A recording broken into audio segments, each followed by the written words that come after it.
Whether we wanted it or not, there is a role-playing community inside Destiny 2. The reason I am telling you this is because the build I am about to be showing to you requires a level of role-playing in the mental variety. The character you will be playing is a live grenade. And though that sounds weird and completely impractical, this build is just one that was used to solo speedrun a Grandmaster Nightfall by none other than the GOAT ATP. I won't even front it, after watching his video, I had to make a video on the build. So let's get into it. Starting off, the exotic that is the must-have is Vesper of Radius. Now don't write this build off just yet, because Vesper just recently got the rework of a lifetime with the introduction of Destiny 2's Season of the Deep, making this exotic chest piece emit an arc shockwave every 5 seconds that your rift is down, in addition to having an effect that is tied to the respective subclass. But since today we will be using the arc subclass, I'll just tell you that the arc shockwave will be equipped with blinding. So for being in the middle of all the action, this is an awesome addition. Now getting into the mods, saying that the name of the game is placing your rift down constantly, let's synergize around that. So for our headpiece, Dynamo, and nothing but. If I could place a third one down, you know I would. It states that by using your class ability near enemies, you will receive super energy, and it's no small amount. And now that you're fresh out of that class ability, the new goal is now to get that back as soon as possible, which will lead to our arms piece, where you will be wanting to rock both bolstering detonation and focusing strike. And by wearing these, it will take any damage dealt by your grenade and melee and turn it into class ability energy. And then to top it all off, I just went with the firepower mod for that orb creation that you will see us pair with in our legs piece. But real quick, before we get into the legs piece, I just want to go briefly over the chest piece, which will just be your standard defense mods. Lord knows you'll need them. Now getting into the legs piece, to pair with the orbs that you will be creating, we will be fueling multiple avenues here. Recuperation for that kickstart in health, and while enemies are blinded, better already will further top your health off. And finally,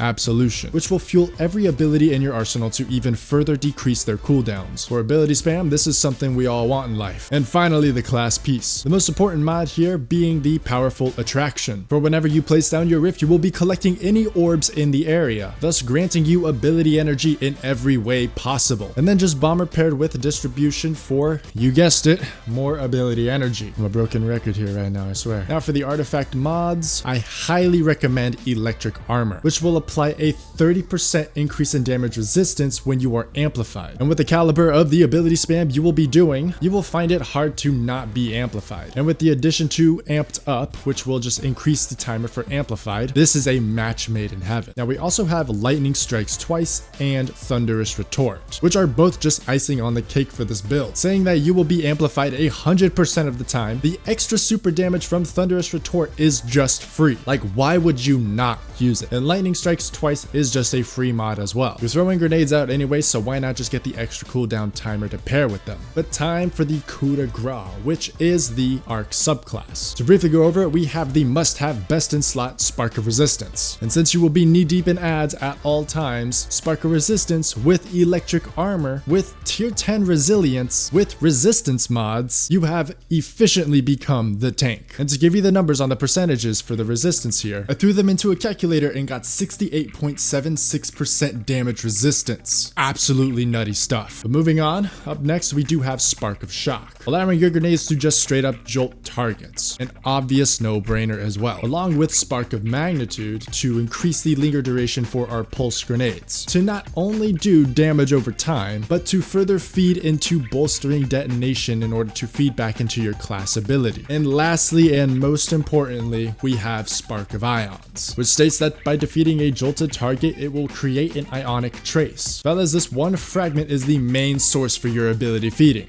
Well, at least one of them.